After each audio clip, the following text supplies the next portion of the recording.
আজকে কিন্তু আমরা অনেক গল্প করব। আজকে তো গল্প করতেই এসেছে। ওয়াও, তাহলে গোপন কথাও কিন্তু জানতে পারবো। শাকিব ভাই, অলরেডি সারা দেশব্যাপী তাণ্ডবে তাণ্ডব হয়ে গেছে, আপনার কেমন লাগছে? তাণ্ডব তো শুরু হয়েছে অনেকদিন আগ থেকেই, যখন তাণ্ডবের ফার্স্ট লুক এসেছে, টিজার এসেছে, তখন থেকেই সবার মনে তাণ্ডব বয়ে যাচ্ছে। আই হোপ যে ইনশাল্লাহ এটা শুধু আমাদের দেশেই নয়, দেশের বাইরেও পৃথিবীর যেখানেই যাবে সেখানে তাণ্ডব তাণ্ডব করেই যাবে। আপনি যখন একটা ছবি করতে চান বা একটা সিনেমা সিলেক্ট করেন, তখন কি দেখে আপনি মনে করেন যে না, এই সিনেমাটা আমি করতে চাই?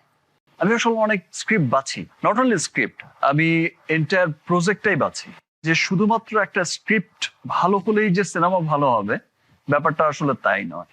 আমার কাছে মনে হয় যে একটা ভালো স্ক্রিপ্ট, ভালো ডিরেক্টর, ভালো টিম অ্যান্ড প্রডিউসার, আমি দেখি যে এই ভালো ছবিটা করার প্রডিউসারের রুচি কতটুকু আছে।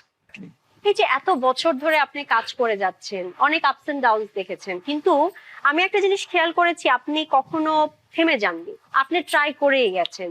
আপনার অনুপ্রেরণা কে যোগায়? আমার অনুপ্রেরণা বলতে আমার কাছে মনে হয় যে আমি যাদের জন্য কাজটা করি, দেশে বিদেশে থাকা কোটি কোটি বাঙালির জন্য, বাংলাদেশির জন্য আমি কাজ করি, আমার কোটি কোটি ফ্যান্সদের জন্য আমি কাজ করি, আমার সাকিবিয়ানসদের জন্য আমি কাজ করি, আমার দেশের জন্য, বাংলা সিনেমার জন্য।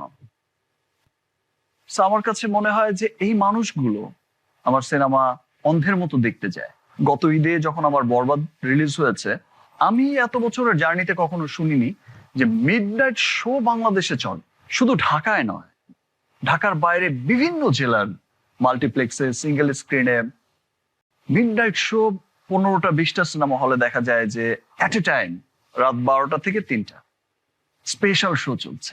সেটাই আমার খুব অনুপ্রেরণা যোগায়। আমাদের ইয়াং জেনারেশনের মধ্যে অনেকেই আছে যে একটুতেই ভেঙে পড়ে। এই যে দীর্ঘ 25 বছর আপনি পার হয়ে এসেছেন, আমি আপনাকে কখনো ভাঙতে দেখিনি। একটা কথা আমাকে একজন সিনিয়র বলেছিল, তুমি যত বড় সাগর হবে, তোমার সেই সাগরে জোয়ার ভাটা আর ঢেউটা তত বড় হবে। যে কখনো দেখবে যে অনেক ভাটা পড়ে গেছে, আবার কখনো দেখবে যে এমন জোয়ার এসেছে যে সবকিছু ভাসিয়ে নিয়ে গেছে। তুমি শুধু তোমার কাজটা করে যাও। তখন থেকেই এটা বিশ্বাস করি যে সবাইকেই আল্লাহ সমানভাবে কাজ করার সুযোগ দেয় না।